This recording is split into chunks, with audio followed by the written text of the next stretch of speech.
Today we're continuing in the series, God's Glory and Greatness, with this being part 6. This will be the last of this particular portion, although the series coming after this is going to be a continuation of the same sort of theme, but it'll have a new direction in one respect, so I just didn't want to have a really long series with the same title. It makes it a little more difficult sometimes. So anyway, we'll start the next part next week. But this week, part 6. And we ended last week by reminding ourselves of what had been covered in the series entitled Humility and Seeing Ourselves, and that had to do with the latter part of Nebuchadnezzar's reign, when God humbled him, and he went into a state of being like an animal. And when he came out of that and God showed him what had happened, he had a change of attitude. And God is working with the world to change the attitude. And sometimes it takes a lot to change attitudes. That's why the world has to go through what it does in order to be able to enter into the millennium, in order to have a millennium established. And it's not going to come easy, because a lot of people aren't going to humble themselves no matter what. So, again here, it's an amazing process of God working with us in our lives when we think about ourselves in the church, because it's something we have to learn. We have to learn to want humility. We have to learn how ugly pride is. And we have to fight that battle, because it's not an easy battle. Hence the need for fasting, because it's acknowledging to God in spirit and in truth that we need His help. It's a conviction on our part. It's a knowing on our part that we have to have His help. We have to know those things, and so we tell God we know that, we have learned that, and sometimes we have to learn it the hard way. We have to go through a lot of things to get to a point where we want to do this, just like prayer. You have to grow in this relationship with God. It's a relationship with God. And it doesn't come automatically, and you have to grow through a process, sometimes over years, to come to the point where you know you need God, you need God's Spirit every day, and you can't afford to be cut off from God's Spirit because of stupid sins, because of ignoring things that have to be changed in our life. What's that all about? Well, we have to learn that. We have to learn to hate sin and learn to fight it and recognize that whenever we have sin in our life, we have to repent of it quickly, because otherwise we cut ourselves off from God's Spirit. And without God's Spirit, well, what do we have? He can't transform us, He can't work with us, He can't mold and fashion us. So we've all had that experience in our life. You can't be in God's church, be baptized with God's Spirit, and have that impregnation of God's Spirit within you, and live a perfect life. We have, as human beings, sin. Just a part of a process. As we grow, we're to be conquering and overcoming and have less and less sin as we grow. That's the goal. That's the purpose. Anyway, God humbled Nebuchadnezzar. He knows how to humble human beings. Not everyone, what's an amazing thing to understand is not everyone will be humbled. That to me is an incredible thing to understand, that not all are going to humble themselves before God. Now, he did it in a very physical way, but it was very genuine in the things he had to say. It wouldn't take a human being very long, even in his state, without God's Spirit in him, to go right back to what he was, lifted up with pride, because that's the way we are. We have to have God's Spirit to be able to continue in that. So I hope we understand that portion as well. So as was mentioned, Nebuchadnezzar was the first part of that great statue of the dream that he had and that Daniel interpreted for him, or gave him the interpretation of what it was all about, that God gave to Daniel, placed in his mind the understanding of what the dream was all about. And so Daniel told Nebuchadnezzar about it and said, you are that head of gold in essence. And so the Babylonian kingdom is what we're talking about here, and that period of time. Nebuchadnezzar was the longest ruling king of that specific kingdom, 43 years. He reigned from 605 to 562 BC. And after that, There were different ones that came along and reigned in Babylon, but they were short-lived reigns, if you will. They didn't last very long until the end. And then that wasn't really that long compared to Nebuchadnezzar, because his was the longest. So the last king was Nabonidus. Nabonidus and his son Belshazzar is recognized as being a co-regent ruling with him. So history is a little difficult in this part here. A lot of historians have written things through the ages, and it was in this particular age as well, especially the Greeks, different ones that wrote about different periods of time. And this one here is a little difficult because there's an uncertainty as to where Nabonidus was. But Belshazzar says something toward the very end that seems to indicate in every respect that his dad was still alive. His dad was still king somewhere. So there are all kinds of ideas about where he was, where he might have been battling, or where he might have fled to, or we really don't know. There's a lot we don't know. Someday we get to fill in the pieces. Anyway, let's go on to Daniel chapter 3 here, Daniel chapter 5, I'm sorry, and read this once again here as we go forward, because things are about to change.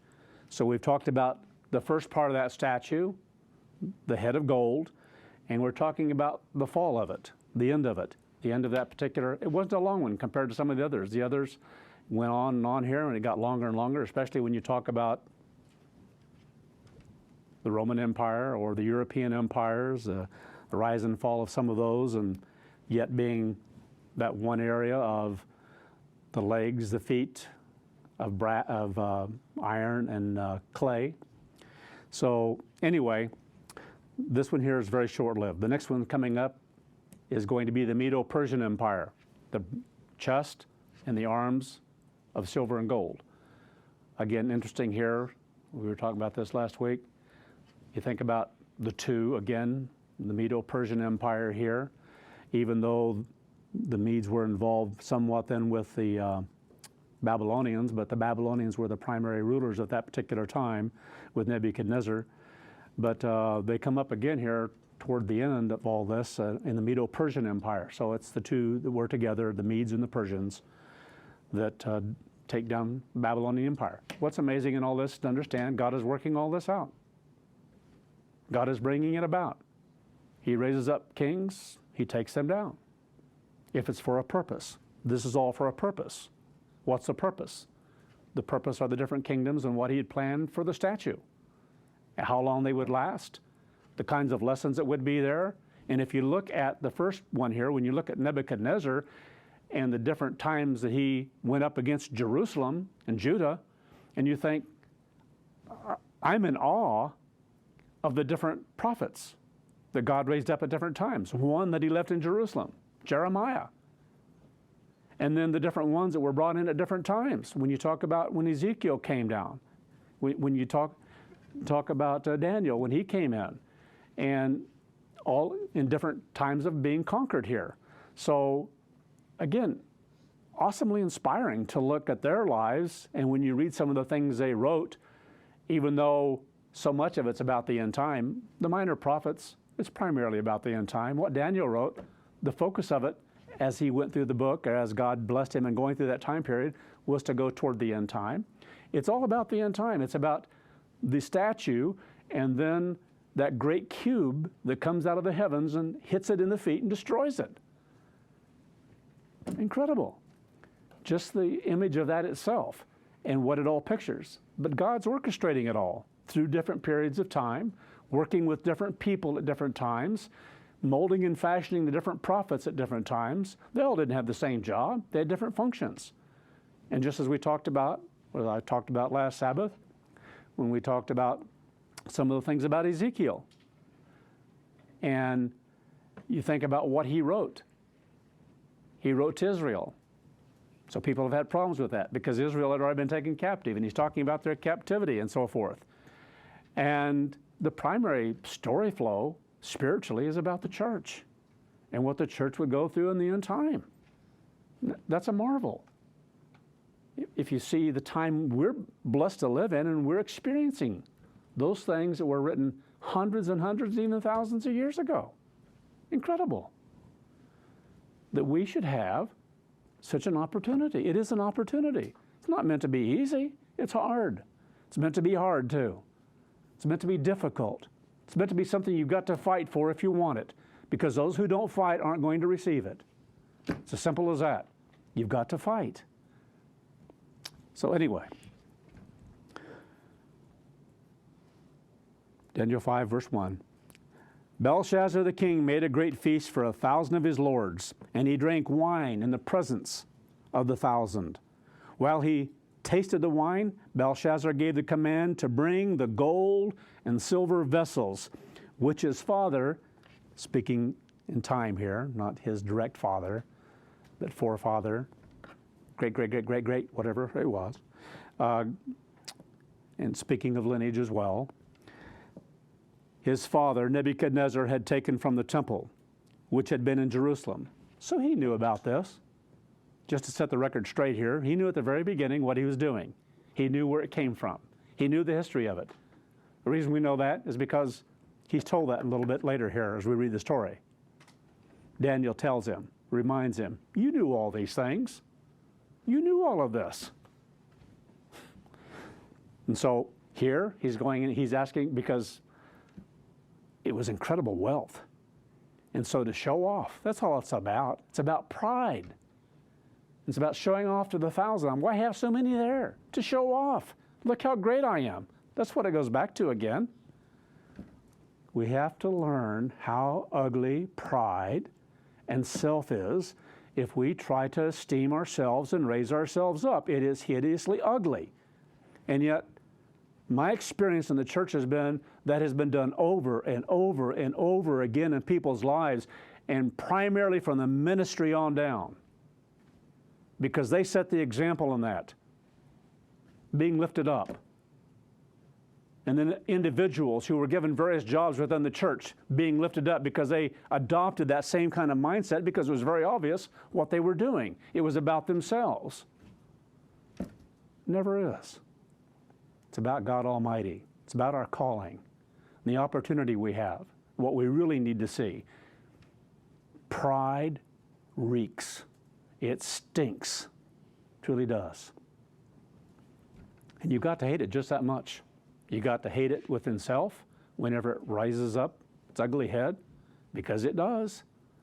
And the more you grow and the more you fight and the more you conquer it, well, that's the way it should be. That's good. Anyway, so he gave command to bring the gold and silver vessels which his father Nebuchadnezzar had taken from the temple which had been in Jerusalem, that the king and his lords, his wives, and his concubines might drink from them. Then they brought the gold vessels that had been taken from the temple of the house of God, which had been in Jerusalem. So the king and his lords, his wives, and his concubines drank from them. Verse 4. They drank wine and praised the gods of gold and silver, bronze and iron, wood and stone. What does that mean? It's the gods they had made of those things. That's what people do.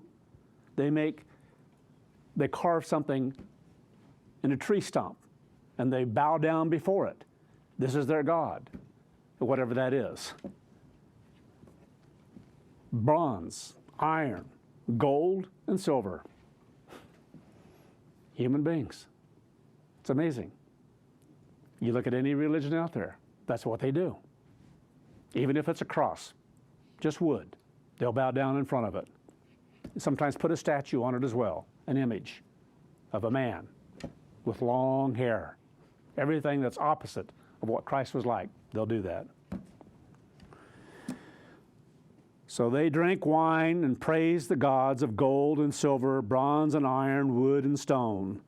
In the same hour, what appeared as the fingers of a man's hand wrote opposite the lampstand on the plaster of the wall of the king's palace. So the king saw part of the hand that wrote. Then the king's countenance changed. Can you imagine? Here he's filled with pride, riding high, showing off to people, laughing it up, drinking wine and merriment. And then he sees a hand. and it's writing on the wall scared the you-know-what out of him. It did. That's why his countenance changed. I imagine it would change yours too. Maybe not as much as his, but anyway. So the king saw the part of the hand that wrote. Then the king's countenance changed. And it turned to fearful terror is what it turned to, from merriment and half of a stupor, drinking too much. And his thoughts troubled him. They should have put in there a lot. His thoughts were troubling him. What does this mean? What's happening? So that the joints of his hips were loosened. That's kind of an unusual expression. And there are those who speculate this is talking about what this is all about. When the joints, it happens even when you sit down sometimes in this round thing we call a toilet. And excrement comes out. God made us that way. Your bowels open up. So it helps to be in that position. So it uses an expression here that is very likely exactly what happened to him. He did it right then and there. He was so frightened. He was so afraid what was taking place. He lost it. And his knees knocked. You think he was scared? You've never been scared like that, I doubt. Maybe shaking. Something happens that's frightful. But to have your knees where they're going back and forth, and if they're close together, they're knocking together, that's scared. That's what it says here. That's what he was like. The king called out loudly to bring in the astrologers, the Chaldeans, and the soothsayers. He wanted answers, and he wanted them right now. What's going on? He was afraid. The king spoke, saying to the wise of Babylon, whoever reads this writing and tells me its interpretation shall be clothed with purple. That means royalty. And have a chain of gold around his neck. And he shall be the third in the kingdom. So this seems to indicate then he's referring to his father being first, he's second, co-regent with his father, and he will be third, whoever does this. Now it says, all the king's wise men came, but they could not read the writing and make known to the king its interpretation. Then King Belshazzar was greatly alarmed. His countenance was changed, and his lords were perplexed. What to do? What's he going to do? The queen, because of the words of the king and his lords, came to the banquet hall. And it says, the queen spoke, saying, O king, live forever. Do not let your thoughts be troubled, nor let your countenance change. There is a man in your kingdom in whom is the spirit of the holy God. Now, it doesn't mean that they understood about God, but that's how they referred to them, because that's how the Jewish people who were in captivity in the beginning with Nebuchadnezzar, by now they were a part of the people of the kingdom who were there. They just became a part of the kingdom. Many of them were serving, and some others that had come from them generations afterwards, they were serving, even in the palace in different areas. And so different ones knew them. And especially Daniel, because of his recognition from the very first, and passed down evidently then through the other kings as well that were there, those short-lived, he had a reputation of being an administrator in the kingdom. And so she's reminding him again of this old man, because he's old now. I'm not getting too far from that. Anyway, there is a man in your kingdom who is the Spirit of the Holy God, who in the days of your father, light and understanding and wisdom, like the wisdom of the gods, were found in him.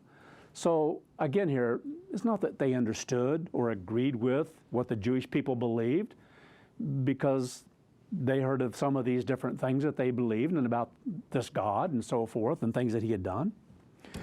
So anyway, wisdom of the gods were found in him. So King Nebuchadnezzar, your father the king, made him chief of the magicians, astrologers, Chaldeans, and soothsayers. Inasmuch as an excellent spirit, knowledge, understanding, interpretation of dreams, solving riddles, and explaining enigmas were found in this Daniel. So she knew of it. Different ones knew of it. The queen knew of it. Incredible. Whom the king named Belteshazzar. So she's going back and reminding some of the history here. This one, who is Daniel, the king called Belteshazzar. Now let Daniel be called. So he's about age 82 right now. And he will give the interpretation. Then Daniel was brought in before the king. The king spoke and said to Daniel, "Are you that Daniel, who is one of the children of the captivity from Judah, whom my father the king brought from Judah? I have heard of you, that the Spirit of God is in you, and that light, understanding, and excellent wisdom are found in you." So obviously still had that reputation amongst some there, not necessarily him, but others within the palace area. Now the wise and the astrologers have been brought in before me, so that they should read this writing and make known to me the interpretation. But they could not give the interpretation of the thing. Then I was told of you, that you can give interpretations and explain enigmas. Now if you can read the writing and make known to me its interpretation, you shall be clothed with purple and a chain of gold around your neck, and shall be the third ruler in the kingdom. Now to most people, if they heard this obviously, and the others, the astrologers, different ones, they wanted that. People tend to want power and authority and wealth. Again, that's been a big problem within God's church. People tend to want authority, what they think is authority. They think it's some kind of prestigious thing or something, or whatever it is that people have wanted, certain jobs and so forth. People have left the church.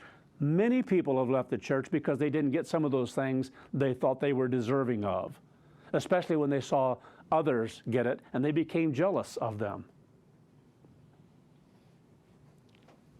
That's happened a lot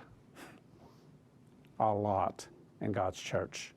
It's happened a lot in PKG. It happened a lot before and worldwide during Philadelphia. It happened a lot during Laodicea, and it has happened a lot in PKG. It hasn't ended. Why? Well, it's part of the sifting process. Something people have to go through. Incredible. Daniel 5:17. Then Daniel answered. See, this is the right answer. This is the right way of thinking. This is the way we should all be. Then Daniel answered and said before the king, "Let your gifts be for yourself." It's not about that. It's about God. This comes from God. It didn't come from me. Basically what I told Nebuchadnezzar, wasn't it? Let your gifts be for yourself and give your rewards to another. Nevertheless, I'll read the writing to the king and make known to him the interpretation. How did he know? Hope we're learning. He put it up here. God did, in his mind. He saw the writing. He knew what it was. I think of all the things when Christ read different things in Scripture, he knew what it was all about. He knew in a way that makes us look pretty puny because he had the mind of God. He was the Word of God made flesh, so it was instant. He read it, he knew it. He knew what it was about. Incredible to understand that. Nevertheless, I will read the writing to the king and make known to him the interpretation. O king, the most high God. So he drives it home. The most high God.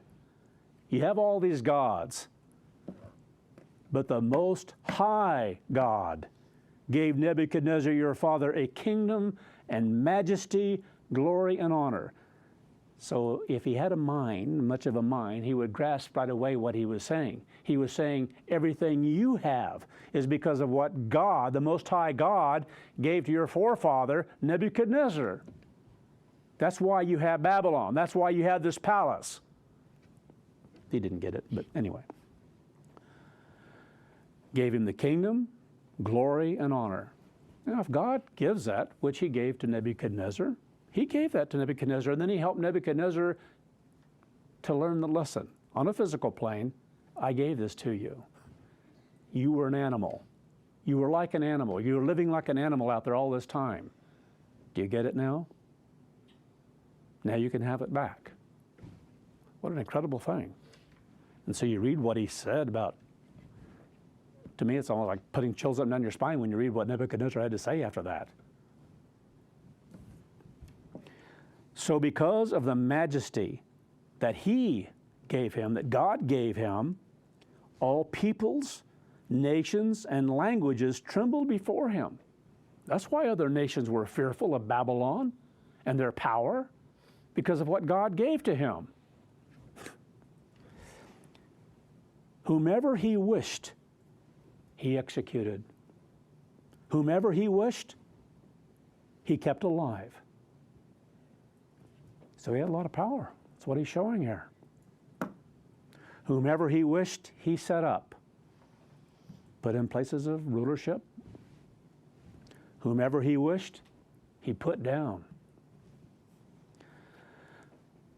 But when his heart was lifted up and his spirit was hardened in pride, that's a horrible thing. You know, to see that kind of thing take place, what happens to people, it's easier to understand in the world, but when it happens in the church, man, that's ugly. To become hardened in pride. I've seen that happen so much in God's church. People not fighting against the pride and not understanding what's taking place. If they allow it to fester in their heart and their mind, they become hardened in that. And after a while, they're gone. This really, I wish I could drive this home more, but I can't right now because it's going to be future sermons after the feast, because we're preparing for some organizational meetings and so forth, and I'm going to tell the church more at that time what we're doing, why we're having those meetings. But I'm going through a history of all that's taken place just within PKG, even within the ministry and so forth, lessons to be learned and the like, and driving those home. But, you know, I didn't fully understand what was happening sometimes when it took place in worldwide. But once PKG came along, then some of these things we began to live more directly. And this thing that takes place in people's lives when they don't fight against pride and they think that they're owed something, they get to a point where they think they deserve something, deserve to be giving sermons, deserve to be giving sermonettes. I deserve this more than so-and-so who is giving them. That's happened a lot in God's church. You think, what a sad thing. Because it shouldn't be like that. What's missing? Well, get into that another time. Anyway.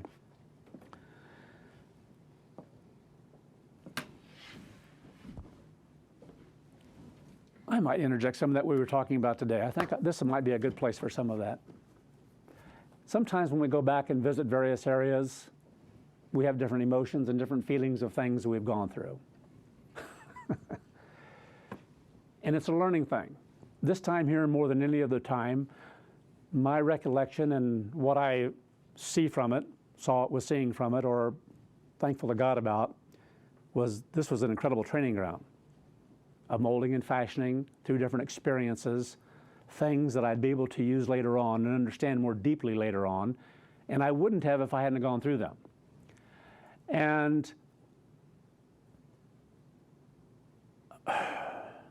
pride was always at the forefront of problems. Pride has been at the forefront of the apostasy. Pride has always been the problem because of a lack of humility in people's lives. And so much of that started farther up. I'm going to give you an example. I'm just going to go through some examples here. Maybe piece some of it together as we go along.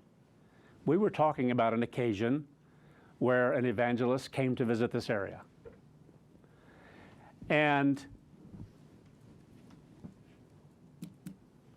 rather than renting a car, which would have made it easier for me, ministering the area here, I was expected to go get him. That's fine.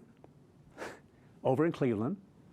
Not here, but over in Cleveland, because he had points he wanted to get with this one airline, and they didn't come to here. So it was better for me to go drive down and get him.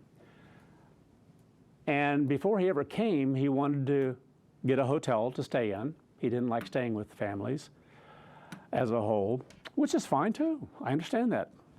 We strive to do that all the time rather than interfering with people's lives and so forth. And sometimes I'm working on various things, so it works out better that way. But at that particular time there, he was wanting to know if we had children. And one was making a bit of a noise at the moment when he was talking to me on the phone. He was pretty young. So yeah, yes, we have children. And basically it was asked of me that, expected basically, that they shouldn't be there if he's coming to stay there, because he wanted to know different hotels there. And basically we told him, well, the only one I can think of right now is Red Roof Inn. Anyway, that wasn't quite to the level he wanted it to be. And then on top of that, come to find out that he wants me to drive him over to Rochester or somewhere over there, because one of the real reasons he wanted to come to this area to visit is because he wanted to get a Hickey Freeman suit. They make them over there, so you can buy them cheaper over there. So anyway, I just remember the name, Hickey Freeman, and I think he got 2 for himself and 2 for a friend at headquarters. Fine, that's my job, that's my job. But to do those things wasn't good. And it wasn't right on his part for the motivation of it to come into the area for that purpose, looking back on it in retrospect, because it should be one of service. It should be one of serving the people in the area. And he wasn't the one that didn't want to have the meeting with everybody, was he? And I wanted to have it? Okay. I thought this is a great time to get all the leadership of the church together in both Franklin and Erie, and have an evangelist talk to them. That'd be great. Here they hear me all the time. Let's hear from someone from headquarters. Do you remember exactly how he stated it or what it was stated? He just didn't want to do it. He didn't think that was something that was needful for the area, even though I tried to encourage him to do it. And I thought, well, so it's just a good Hickey Freeman? Anyway, it was kind of disappointing. So you learn through things like that, not to do things like that. You learn where some of that comes from, self. And you don't want selfishness to be in the way within the church, especially in places of service and the like. Anyway, some of the things that we were talking about along the way had to do with pride as well, and different people, and some of the memories that weren't very good. But there were many occasions, frankly, where my wife and I weren't sure we were going to come back alive from some visits. I told headquarters one time where I would be on one visit because I wasn't sure what might happen in that visit. I've told my wife that I'm on a visit, going to go on a visit here, and I'm not sure what he's going to do. I've had to tell her to make sure the doors are locked and don't answer it at certain time periods because someone was out threatening and so forth. This happens in the church, and sometimes you receive the blunt end of some of those things. But again, individuals that are willing to do that in God's church because of sin, and that's what some of these things were about, weren't addressing the pride in their life, wouldn't be humbled. Sadly, a lot of you right here know the different ones that would have been involved in some of this, but I'm not going to give any names. But One time we were afraid for a woman that we weren't sure what the husband was going to do to her. It's supposed to be in God's church. How can you have that kind of an environment in God's church? That people can be so obstinate against God, against God's ministry, to do something of that nature.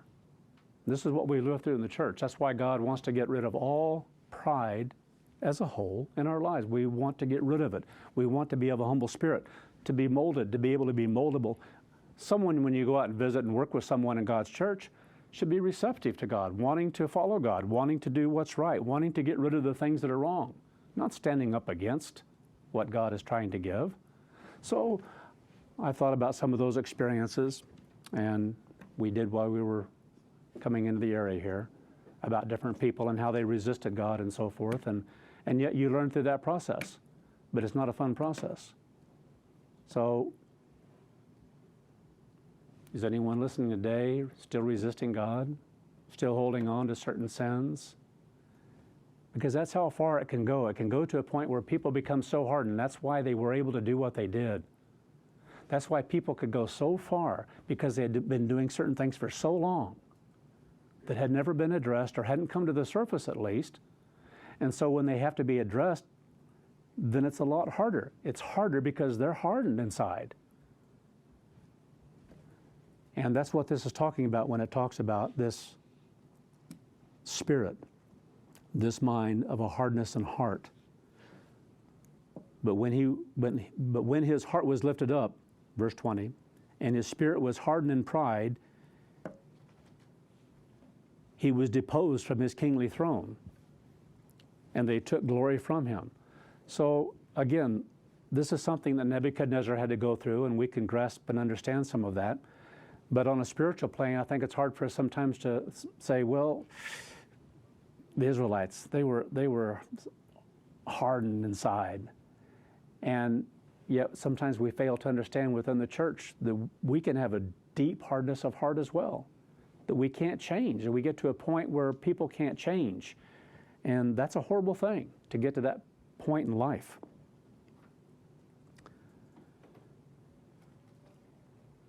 You want to be of a humble spirit. You want to get rid of pride. I'll come back and circle back to some of this in a little bit here.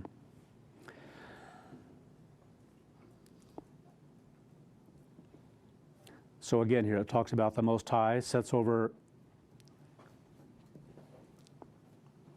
lost my spot here. But when his heart was lifted up, verse 20, and his heart was hardened with pride, he was deposed from his kingly throne, and they took his glory from him.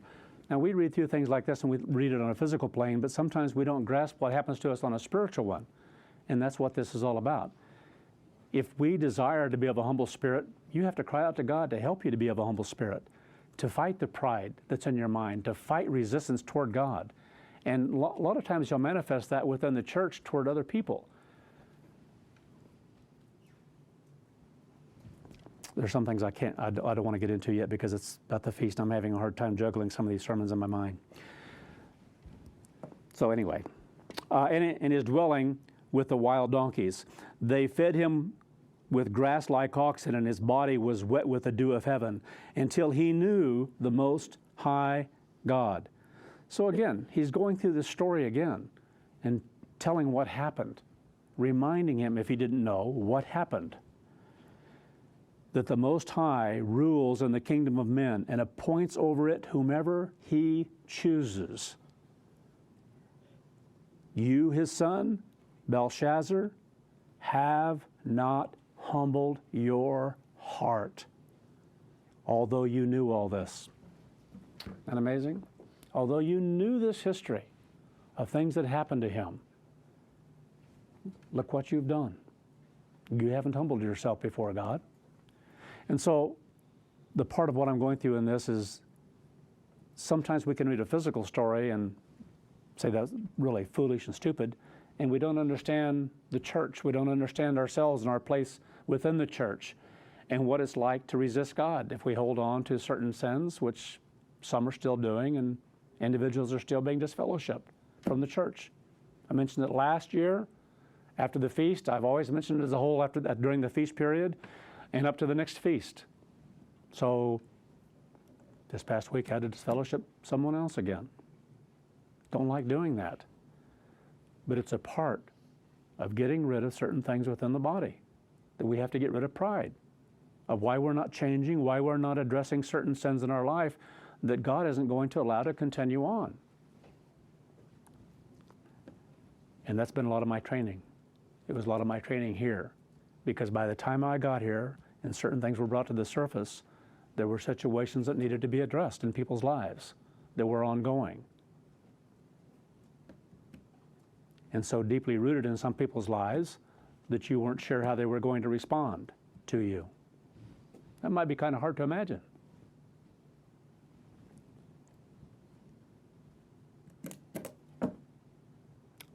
I think of the one where we called headquarters real late at night one time because we were concerned for the welfare of a woman, a wife of an individual, and told them what was happening, what was going on, and told them that was before we went back out, or was that after we'd? The timing of some of this is a little difficult right now, but okay, this is afterwards. Beforehand, I got to back up and straight a little bit. We went to this couple's house. It was having some real problems, and I was having to deal with this individual on some sin that he was either going to have to address or not address. And he basically, and it wasn't that hard of a thing. He could have fought the battle if he'd wanted to, if he wanted this way of life, if he wanted the fellowship of the church. And so it's not a pleasant job when you have to go and tell someone that this is wrong and it can't continue on. And he was hard on his wife for whatever reason. I can't remember the entire story there of what was going on. And so as we were leaving, because we saw a gun next to the door as we were coming in, we basically backed out of the house when we were leaving, making sure that we knew where he was all the time. So anyway, then we called headquarters and told them what was going on, and they told us to call and make sure that she felt safe, that she was okay, because then you get into a situation where you may have to call the police or whatever if someone's in a dangerous situation, if they're going that much off their rocker, which sometimes happens to people when they turn from God. Happens a lot, where sometimes people can become so hardened that they so go away from God that they can become a different person. It happens. That's why you have to fight the fight and seek humility and understand how ugly pride is and where it can lead, because it can harden something inside to a point where you can't change. You don't ever want that to happen, to resist God so much that you can't change. So we learn from these experiences. God allows these things to exist so we can learn from them. Belshazzar should have learned on a physical plane what happened to Nebuchadnezzar, but he didn't. He wasn't fearful of the great God, of going against him, and on it goes. He was filled with pride, doing some of the same things basically that Nebuchadnezzar was doing, in lifting himself up and looking, look how great I am. These huge things, thousands of people here. And we're feasting before our gods. Anyway. Although you knew this, you have lifted yourself up over the Lord of heaven. See, when I read something like this, I see the physical part of it that happened here to them, but this has happened over and over and over and over again in the church. What a horrible thing, that we would lift ourselves up in some way above God.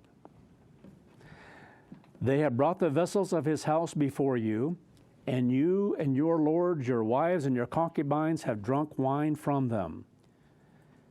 Then you have praised the gods of silver and gold, bronze, iron, wood, and stone, which do not see or hear or know. There's nothing there. Wood is wood, stone is stone. Gold is gold, silver is silver. In any way you want to shape it, that's all it is. It can't hear, it can't know. You think, how dumb can human beings be? To think that somehow you can spin this wheel and prayers are going up to this God you have.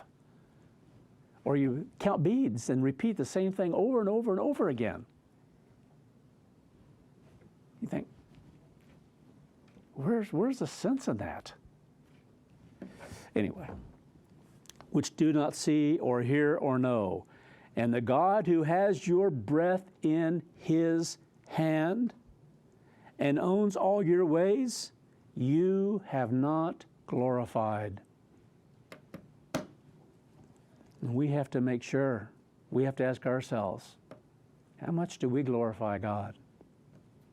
Because we can always grow in that. How much do we recognize God for all that we have, for all that we've been given, physical and spiritual? What honor do we show him? When do we show him honor? How do we show him honor? Especially in what we accredit, give credit for, ascribe to our God. So that'd be something good to think about, to pray about, and to ask God for help in doing better, to see things that maybe we're missing out on our opportunities of being thankful to him, of being grateful to him, of glorifying him in various things.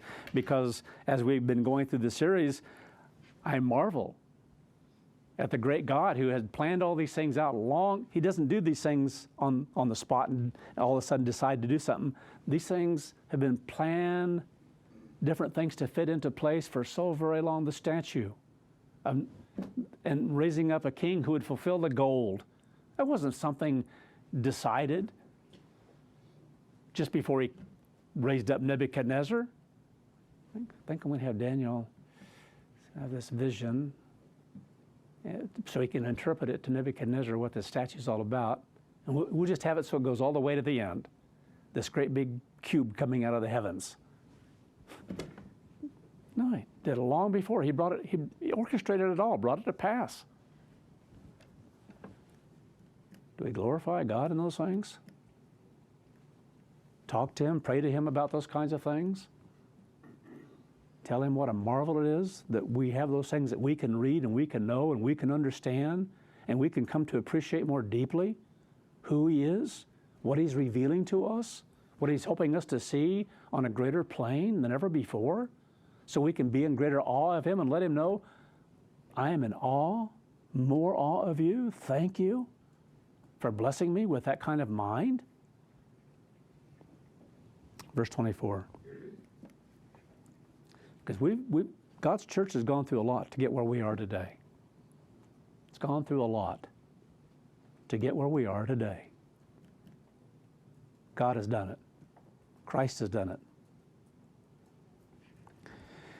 And we get to experience it.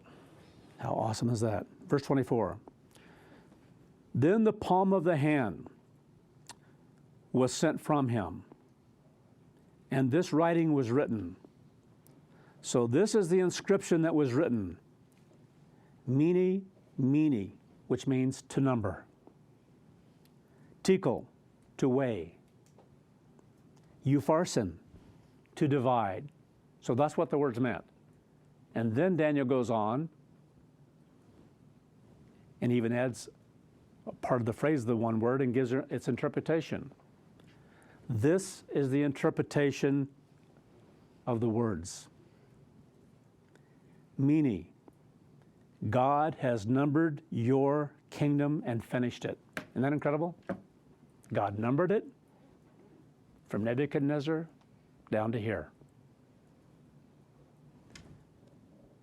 God knew the kind of person, even this was planned out.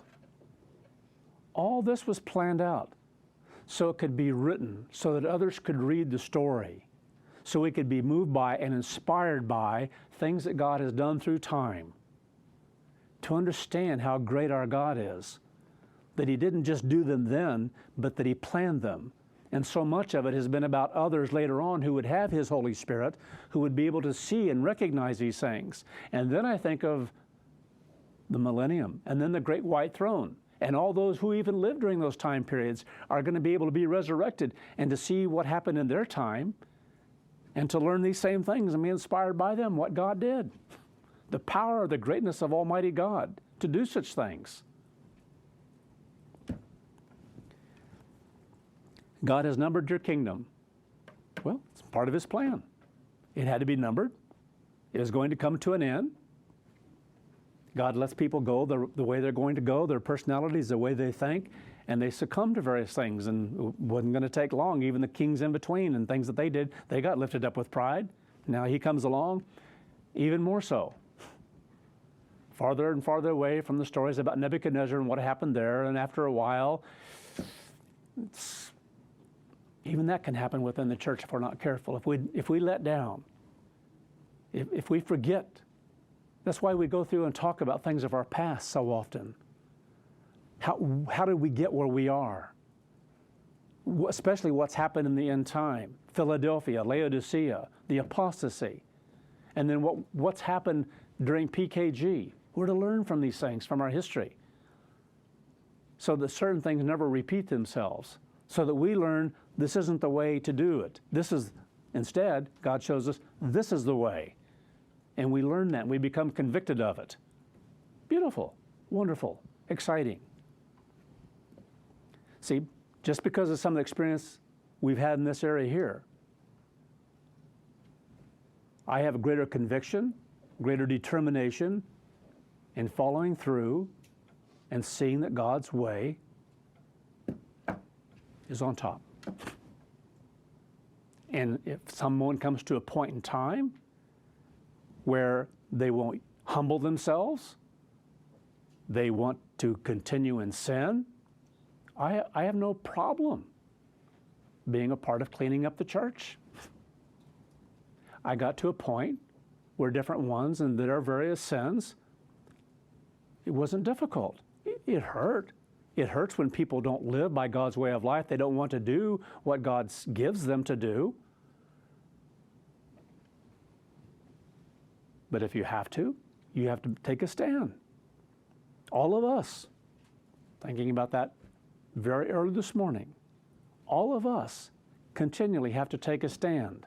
No matter what we go through, there's coming a time when you're going to have to take more of a stand. You think maybe you're taking a stand now, and we do in our lives, maybe on the job, maybe with teachers, sometimes amongst ourselves. You have to take a stand. Sometimes you have to do what's unpleasant and go to a brother alone so that you understand what was done or what was said in order to make sure that everything is clear and that everyone can part on right terms. Because if something has been done that needs to be changed and corrected, you have to take that stand, no matter how unpleasant it is. Maybe even with a mate, to bring it up, to discuss it, out of love. Because what's spiritual is far more important than what's physical.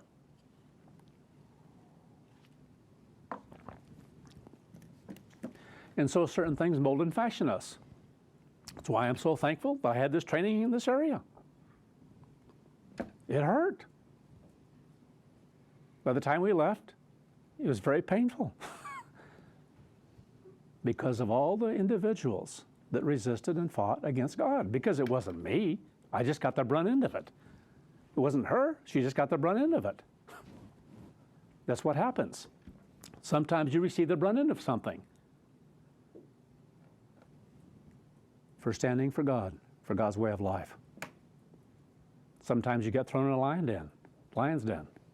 Daniel. That happens later on in the story. We haven't even got to that part of history. Incredible. Things that happen in people's lives. You just have to take a stand, and sometimes you're going to suffer for it. Sometimes you're going to lose a job for it. Taking a stand for the Sabbath, the holy days, whatever it might be.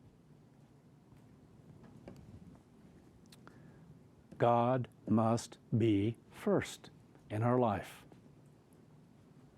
That's a matter of humility on our part and a matter of desire on our part. We should want no other way. That's why I love it, what it says here.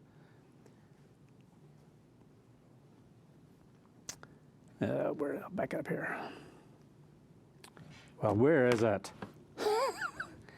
No, I'm looking for the part, what he had to say here. And what's that? Around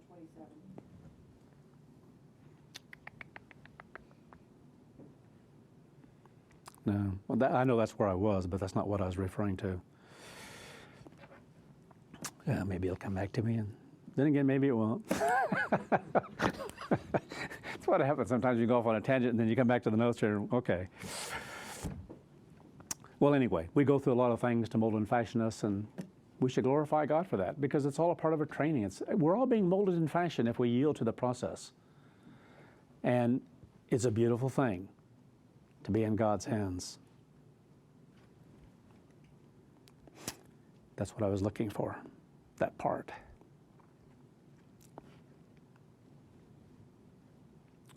This is really bad. I do not see it. And it's worth repeating, so please just wait a minute. Whose hand your breath is in? Which one? Whose hand your breath is in? Verse 23. 22? 23, where it says, but the God whose hand your breath is in. Oh, here we are. The end of 23, yeah.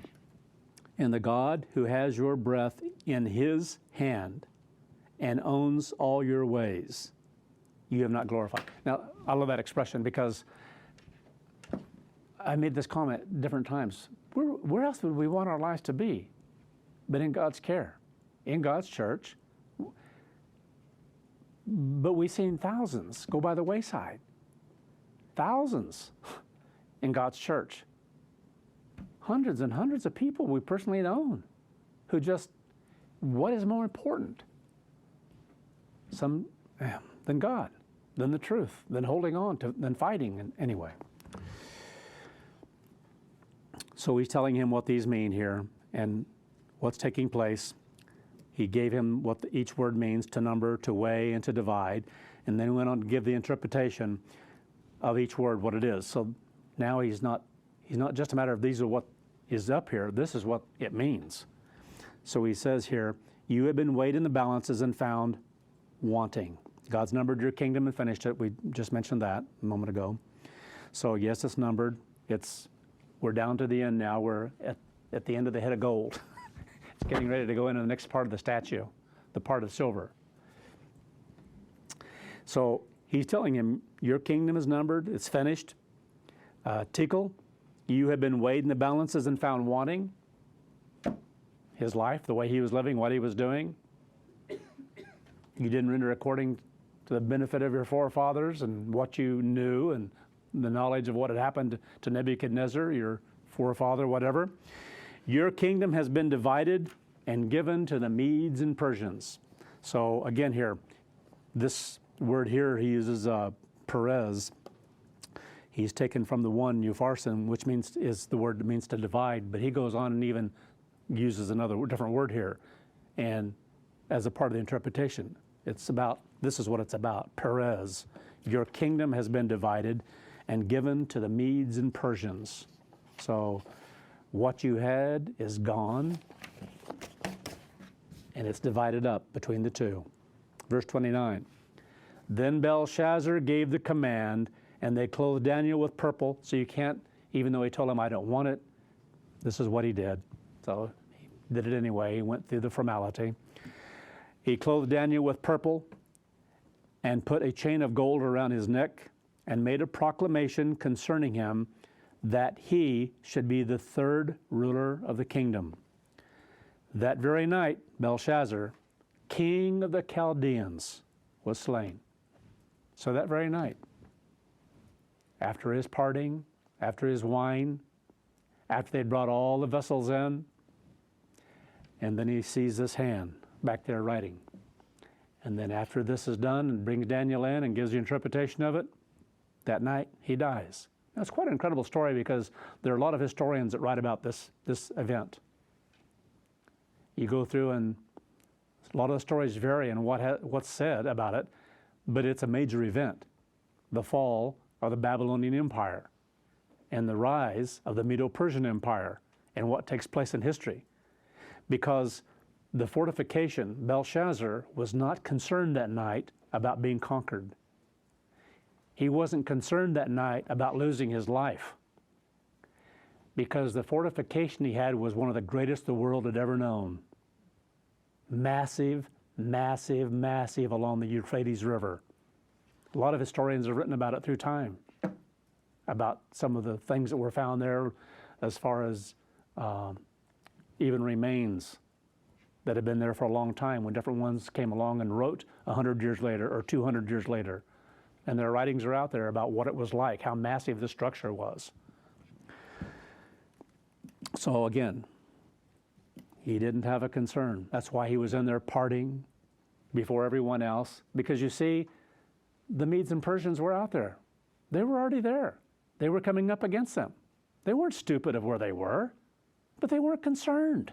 No one can get into this fortification. That's how unconcerned he was. Massive army that came to conquer, and they were out there. So, again here, going to read some things here about some of this. It's the fortified city of Babylon, considered to be invincible, basically. And that's why the term, if we understand this story here, when you see the term brought up later on at the end of Revelation, Babylon has fallen, it means a whole lot more. Because it's about all the kingdoms of the world, indeed, and what God has done, and that cube that comes down and smashes the feet at the end of that statue. But to understand what it meant on a physical plane, at this time, being considered, being looked at as being impossible, that it could be destroyed, that's where the people of the world are today. You can't destroy it. No, this is nuts. The end? This nation going to fall? What are you smoking? We don't want to get that brand. That's about how people would be, in their thinking. So again here, in that time period, to think that Babylon would fall would be ludicrous to people, just like it is today. So again, incredible, an expression like that and how God has used it. Anyway, the stories surrounding how vast this fortified city was, they vary a lot. And some of the dimensions here that I'm going to give you vary a lot by different ones. But it was massive. And as one author did, took a very conservative approach from all the different things that have been written about it and took the most conservative of all. And that's what I'm going to give you today, basically. Because there are some that talk about it being many, many times greater than what is even here on the most conservative takeoff of all this. So again, considering the time period of what we're talking about and seeing something like this massive that was built there, again, it's along the Euphrates River and it's on both sides. The river runs right through the middle of it. I'll read some of this to you. Anyway, to me, it's incredible. I'm going to read different sources here on what's said. Still, the broad facts remain first, that the walls enclosed an enormous space, which was very partially occupied by buildings. Secondly, that they were of great and unusual thickness. And thirdly, that they were of vast height, 70 or 80 feet at least. In the time of Alexander in 323 BC, after the wear and tear of centuries and the violence of at least 3 conquerors. So it's showing here, because what a lot of them did when they came in and conquered, they tore down. Sometimes they'd even move certain things and rebuild other things, but sometimes they just lay things bare or put them into a mound or whatever because they just destroy whatever they could of a place. And so some went back at different times, and that's what he's saying here, basically. Different ones have come back and recorded at different times, the massiveness even after being defeated and conquered at different times. It's also recorded, the Greek historian Herodotus may, again, visited around 460 BC. There, it's not really clear in what he wrote, what he had to say, but this is what he had to write about. After it had been conquered by the Persian Cyrus and stripped of treasures, but when its walls and temples were still standing, and described the largest city of the ancient world. The entire city was said to be enclosed within a wall of 10.5 to 14 miles on each side. So that's 16.8 kilometers by 22 to 22.5 kilometers. Again, depending on which ancient historian is referenced here. The river Euphrates passed through the city walls, and the brick-lined channels, it was lined with by waterfront, wharves, and docks, because, again, here we're talking about their being able to travel up and down it, and so they had the boats out there along it as well, the entire length of the city. Herodotus stated the walls were 85 feet wide, 335 feet tall, topped by 250 defensive towers. And the top of the walls included a road wide enough that a 4-horse chariot could turn around on the road. That's at the top of the wall. Now, these kinds of things are written, and some say that it was much larger than that. They report it being much taller, much higher, some 3 to 4 times higher. So this is the conservative part of what the city was like. That's why they weren't worried. Babylon has fallen, has fallen. Incredible. Conservative calculations set the dimensions of the ancient city of Babylon like this. The outer walls were 17 miles long, 27 kilometers. These walls were 22 feet thick, 7 meters, and 90 feet high. Again, very ultra-conservative part of this. The outer walls also had guard towers, another 100 feet or 30 meters higher, if you will. The city gates were made of bronze. An inner system, a system of inner and outer walls and moats made the city very secure. So that's why they weren't concerned about being defeated by the Medes and Persians when they came up against it. Another source had to say this, that historians believe Babylon was the first ancient city to exceed 200,000 people. The city proper measured 4 square miles on both banks of the Euphrates. So again, all these vary in what they have to say. Much of the building was done during the reign of King Nebuchadnezzar. He built an 11-mile defensive wall outside the city, wide enough to on top for chariots driven by 4 horses to pass each other or turn around. So that's how they reported some of this or stated it. So let's read it again here. So incredible fortification. That's why when going through that again, it just reminded me, Babylon, Babylon has fallen, and what it means, God giving that to the church, we say to the world in essence, and what that means to us, and then what it meant back then.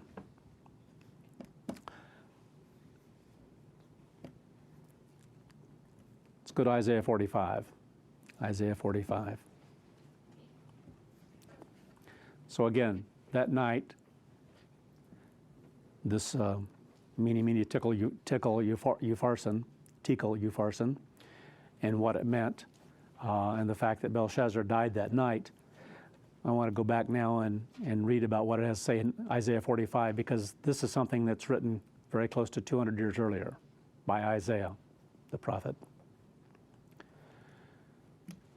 That's why this is so moving, was to Cyrus when he knew that this was written about him 200 years before it happened, because he was basically one of the primary ones, if you will, that was given the credit for the conquering of the city. Isaiah 45, verse 1, "Thus says the Eternal to his anointed." In other words, some people misread some of these things. This is about the one to be king. In this case here, the one he was going to send, his name was Cyrus. So it's a prophecy about a king whose name's Cyrus that would come along 200 years later, but they didn't know it then. Isaiah didn't know it.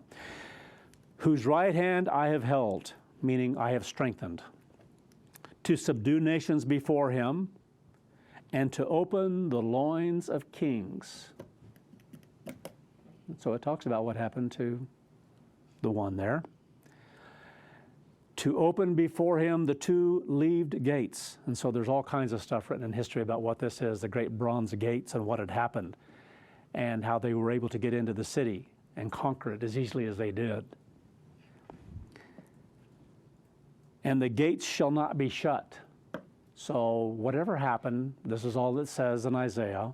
This is all that's given in Scripture. But it's talking about the fall of Babylon and what was going to happen.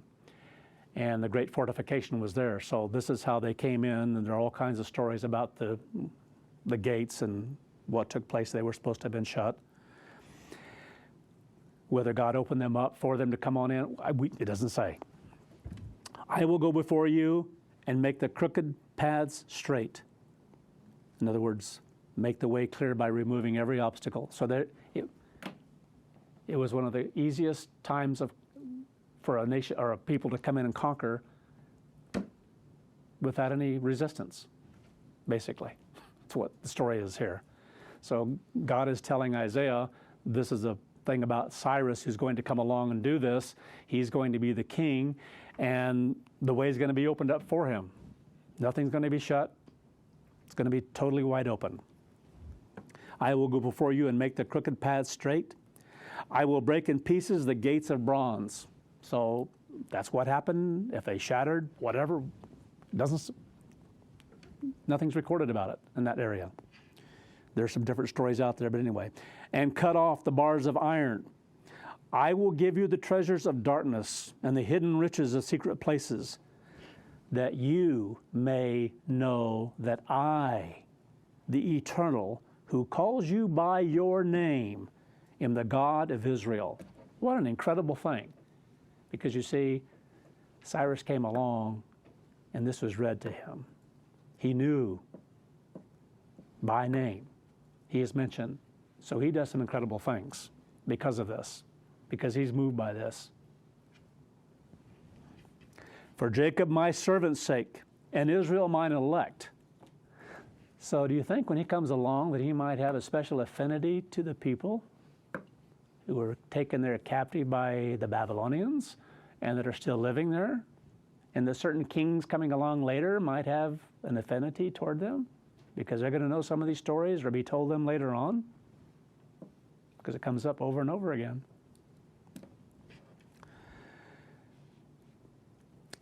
For Jacob my servant's sake, and Israel mine elect. So to bring to pass even things in the future. Even as the second part of the statue having to do with the chest and the arms of silver. I have even called you by your name. I have surnamed you, even though you have not known me. I am the Eternal, and there is no one else. That's a verse we're pretty familiar with because we've read that in times past. We read that in 2005 for sure in a very clear way at the Feast of Tabernacles, making it very clear that God has been the only one through eternity who is God, Yahweh Elohim. There's been no other. I am the Eternal, and there is no one else. There is no God except me. I will gird you even though you have not known me. He's going to make him strong. That's what he's letting him know. I'm going to take care of you, even though you've never heard of me, haven't known me until this. So that you may know from the rising of the sun and from the west that there is none except me. So we read through this, and yet God has used these scriptures for the end time to clear up something that was hidden for hundreds and hundreds of years because of what the Catholic Church did in 325 with the teaching of the Trinity. And then finally what started working its way along, and Then we come up to the time of God's apostle in the Philadelphia era. And God begins to shatter that belief of a Trinity, that there are three people in the Godhead. One referred to as, that's why they translate it that way, Holy Ghost. And Joshua, or Jesus, and God Father. And so God revealed to Herbert Armstrong that there's no such thing as a Holy Ghost person, being. That's the power of God. That's the Spirit of God. And so God made that very clear to him so that we could begin to have some of the Trinity shattered, but wasn't all yet, because it was for another time. It was for the very end here. Actually, not to be given until after the apostasy. Incredible. 2005, finally it was cleaned up in the church. This verse. Isn't that incredible? You think that was planned? See, God can reveal things whenever he wants to. He can illuminate things, his mind to be given, to understand things that are written when it's his time. And we can't know them before that. If they're hidden, they're hidden.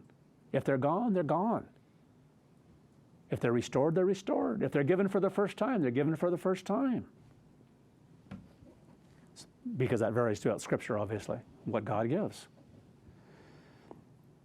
So again here, we're reading verses here that were about something that God gave to show his great glory, his great power, that over around 200 years before he would give to Isaiah, and that when Cyrus came along, he would read these things, and he would be moved in a certain way toward the Jews, towards Judah, the nation that had been taken captive into the area that he's able to conquer now. And then we can come along hundreds and hundreds and hundreds of years later and learn something in a very powerful way about God himself to clear up things that we haven't clearly understood. That Joshua had a beginning, and it was at birth in a human mother, and he had no life before that. And that's a profound thing to understand. All here, all planned out to be given at the end time. We should marvel at God, how he's chosen to have different things at different times for different purpose. It's beautiful. It truly is. I form the light.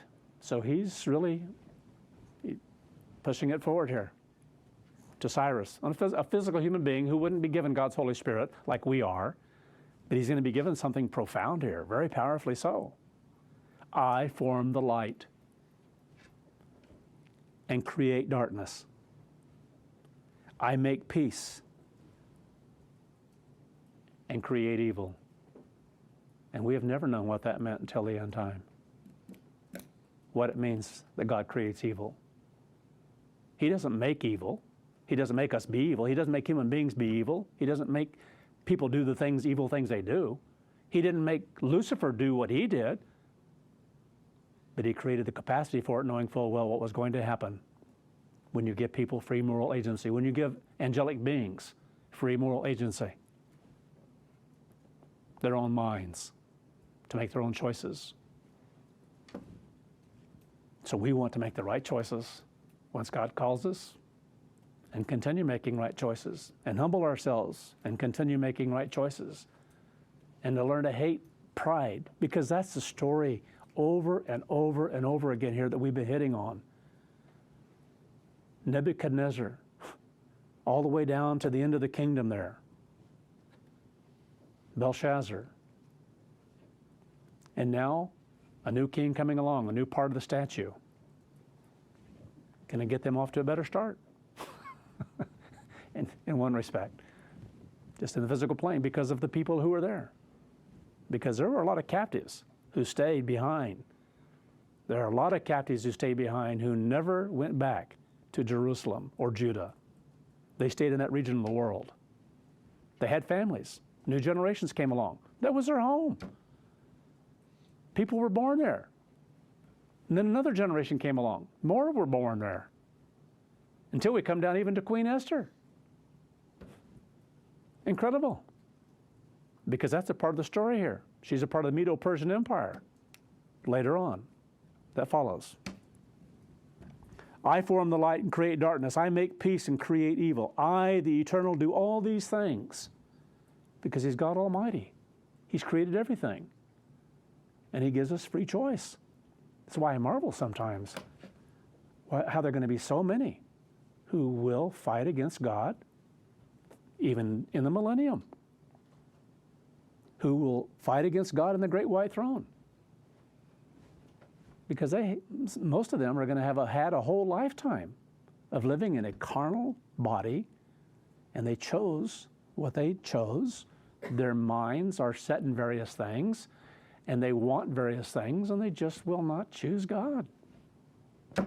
Incredible. Drop down, you heavens, from above, and let the skies pour down righteousness. It's what God desires. And that only comes from Him. He's the source of it. And so we have to become right with God in order to have righteousness in our life. We have to become more at one with God in our thinking, in agreement with God. All those stories, I didn't go into them very much because didn't need to, but it was our training ground, basically for the apostasy and what would happen afterwards. God molded and fashioned these things. I'm very thankful for it. We need to be very thankful for what God gives to us and calls us to and have the opportunity to be a part of. It's because it's incredible. Awesome. Beyond our understanding. You will marvel at this far more in the future. But we need to start marveling more now. Be in awe of the great God of the universe and everything He's planned out. Just like I marvel at these verses we're able to read, because some of this was for our time, to give us better understanding of what it means. No one in times past has been able to answer, because it wasn't given yet, how God created evil. People don't understand that in the world. What a blessing when people come to understand, because there are a lot of different ideas. Every once in a while you'll see a movie, primarily if it has to do with things having to do with the Holocaust and what happened in Israel afterwards, and the nation as it began to come together.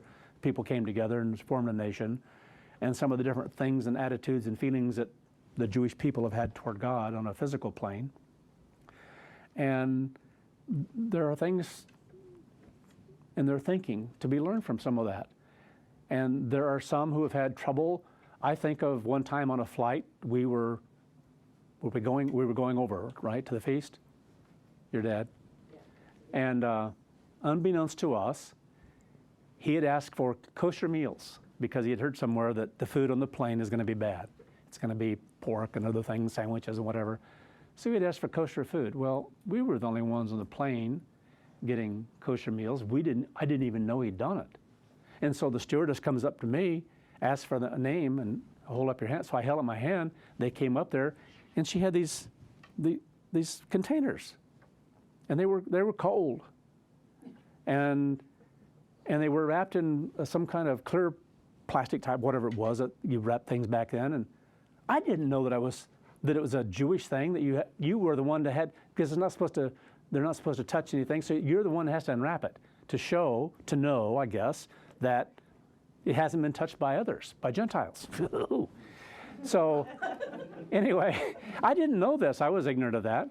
And so basically, I said, what am I supposed to do? This is cold. Well, somebody said something. And so they took them back and warmed them up and brought them back out to us. And the bread was hideous. It was probably 10 years old. Anyway, it tasted like it was 10 years old. But anyway, there were some people on the other side, correct, of us, and they were Jewish, and we didn't know that. And so they started a conversation. Oh, you're Jewish? No, we're not.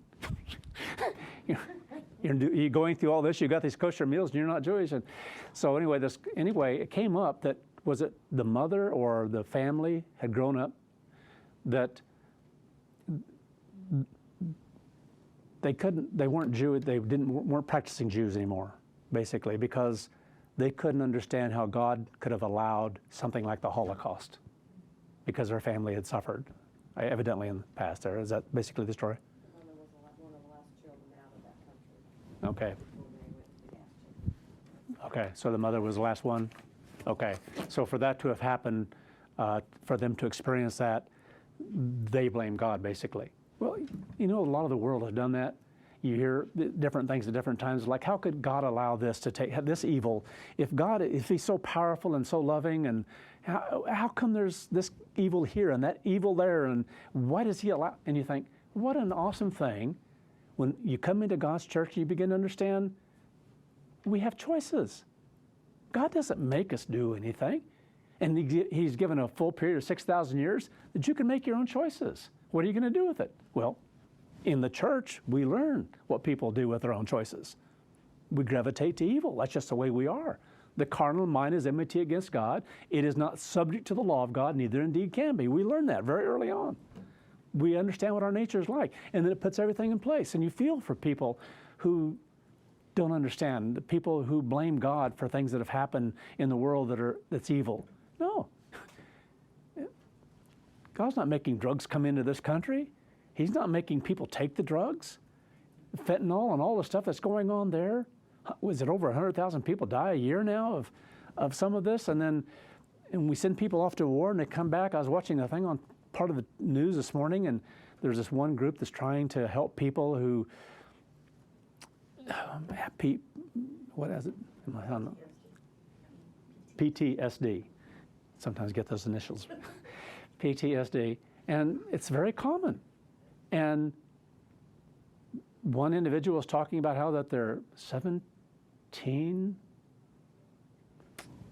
people a day, and figured that the figure's probably closer to 23 to 24 people committing suicide from the military, in the military now, or veterans. Every day. You add that up. I've talked about that in times past. And God doesn't cause all that. He allowed people to have governments to make choices about wars and what wars they're going to enter into, and it's our fault, human beings. It's like the apostasy. A third of the church quit because they had no answer. They were so shattered that if this is God's church, how could this happen in God's church? Aren't we God's church? And so they had gone through enough to know that there's nothing else out there. This Christmas and Easter thing, we know that's a bunch of garbage, and so basically, this must be too. Almost to the point of not believing there's a God. Because how could God allow this to happen in His church? Well, who is to blame? We all were. Isn't that amazing? That's what the answer is. We all became a part of Laodicea. We all began to let down. And we all had to admit that.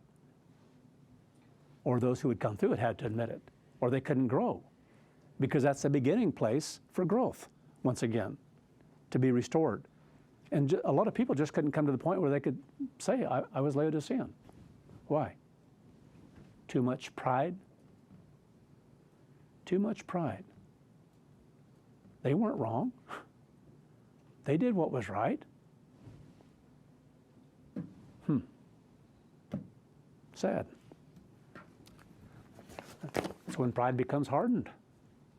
That you will not repent. My wife and I were talking about that on the way over here. We know a lot in the ministry today that are scattered out there, that if they were told Ron Wyland's an apostle, and Christ told them that, they wouldn't accept it, basically. Because who is he? Look what he's done. What they want to believe. People believe what they want to believe. So it's easy to do as human beings.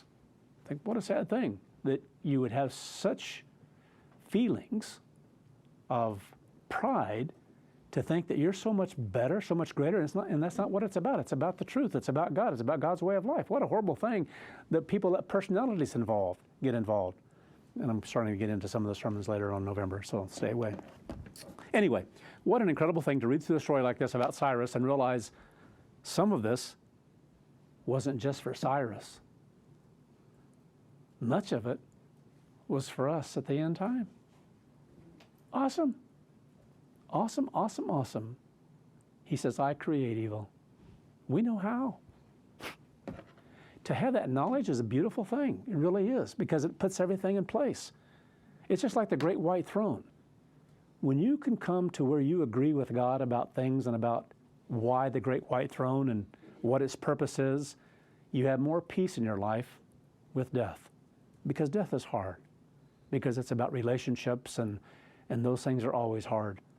But when you have more peace in your mind to know it's just a time gap. Sleep is a time gap. You don't know it until you wake up in the morning. You've been asleep. You didn't know what happened while you were asleep. That's why I turn the news on first thing. Knowing the world we live in, you want to know what's happened during the night. You know. And so we live like that. And so is death. It's a time that nothing's there, no consciousness, no thinking takes place until God brings it about again, makes a body and puts you in it. Awesome. And I think what a beautiful time. That's why people sometimes become all concerned about, and I understand, but sometimes people go too far and talk about children and how bad. And I think, you know, living in this body, in this world, in the first 6,000 years, a child that doesn't have to live in this world in that 6,000 years, and yet they're going to have opportunity to live in that time when there will be no more children born. There'll be no children born during that 100 years. Just those who are resurrected as children because they died when they were a child. And what a world. What opportunities they're going to have. Anyway, so we come into greater agreement with God and we have more peace in our minds and our understanding. I, the Eternal, do all these things. Drop down, you heavens from above, and let the skies pour down righteousness. Let the earth open, and let them bring forth salvation, and let righteousness spring up together. I, the Eternal, have created it. So God's letting us know that it's all created, His family. As though it were done. But it's not done, because there's a lot of work to do. The 144,000, in God's mind, created when He first planned it. Because He's going to do it, and it's going to come about. And it's time. Because something's going to be taken out of generations after different generations and different time periods, and incredible. I, the Eternal, have created it. Woe to him who strives. It's a word that means contends or argues with his Maker. It's an easy thing to do. I've known a lot of people fight with their Maker, resist God, resist what they're taught. Anyway, let the potsherds strive with the potsherds of the earth. If you want to strive, go strive. That means the broken pieces of pottery. Go argue with the other broken pieces of pottery.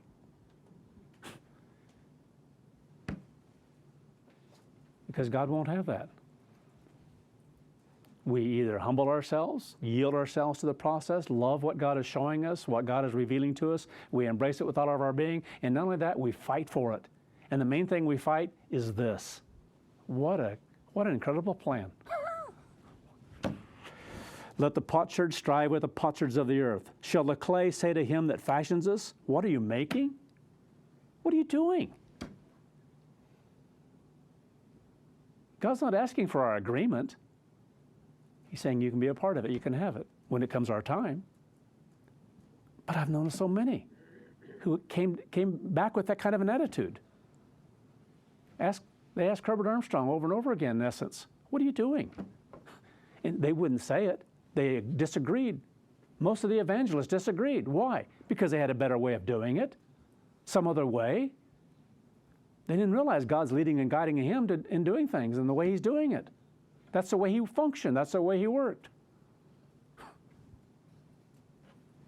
Because he put God first. He wanted to do it God's way. He recognized it's God's church. Anyway. And so there were those that came along that resisted that. I've experienced that on a much lower scale. It's been very painful. But we all have to learn from some of those kinds of things. Depends on what God is molding and fashioning in each one of us. So again, shall the clay say to him that fashions this, what are you making? Or of your work, he has no hands? Anyway, finding fault, tearing down. Woe to him who says to his father, what are you begetting? Or to the woman, what have you brought forth? Why would anyone do this toward God? It shows how shallow the understanding really is, how much we don't know.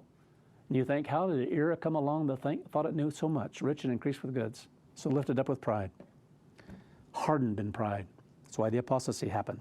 Thus says the Eternal, the Holy One of Israel, and his Maker. Now all this is written, and basically it's going to be shown to Cyrus. And then all whom God works with, at one point or another, are going to be able to learn from it. And there are a lot of people who have to be resurrected, who lived before, even in the church, in the last 2,000 years. We're going to be resurrected to read this again and learn from it, of what was written. Where God says, I make peace and create evil, and come to understand what it means.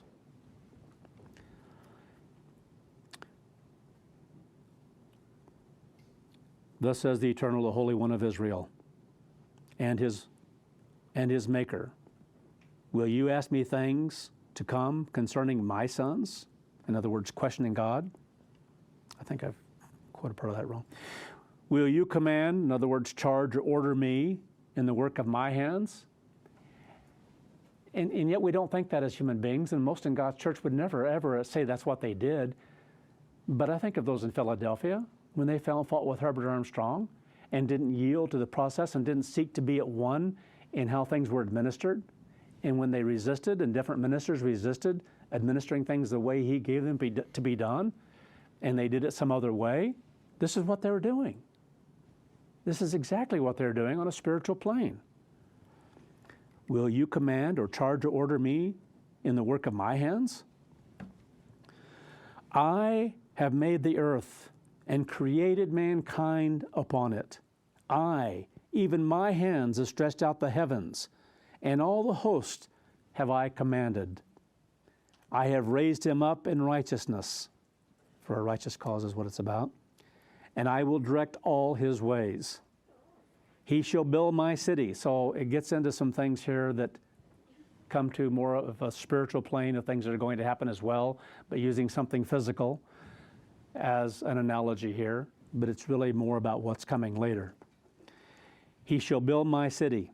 So if you want to talk about New Jerusalem and the things that are coming and what Christ has been doing and so forth, and that's what much of this is about as well. He shall build my city. Now this is about what's given to Cyrus about rebuilding Jerusalem,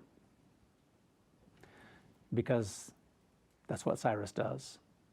He starts it, starts the process of the Jews being able to go back. So when he reads this and he's told about it on a physical plane, it's Jerusalem.